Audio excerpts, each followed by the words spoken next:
And today we are going with the book of Hosea.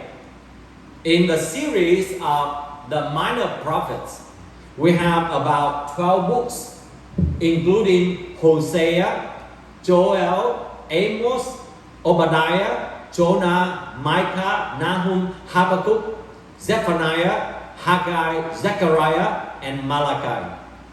And the time span that we are going to learn is from the 8th century BC to the 5th century BC. It's a long period of time.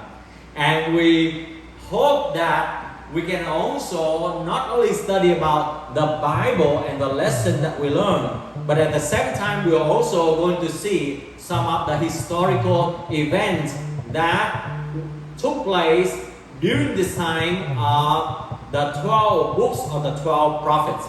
Even though we call them as the minor prophets, but it doesn't mean that they are small. It's just because that their writing is shorter than other prophets.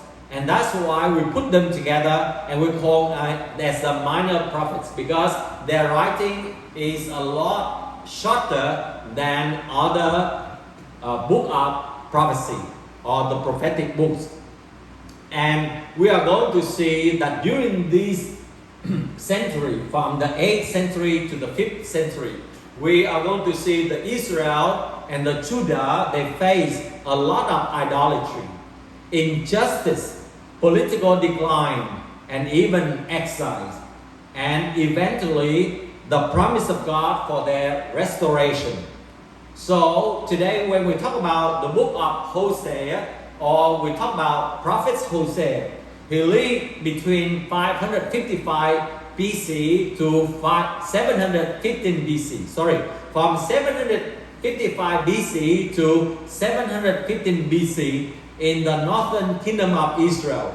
And at this moment, that Israel was already divided into the north and into the south. The north that we call as Israel, and the southern part we call Judah.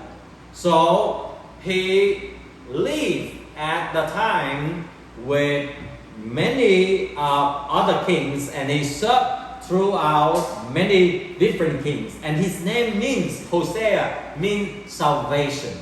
And this is a very significant message that we have already learned and seen from throughout the Bible. From Genesis to Revelation, it talks about the salvation plan of God.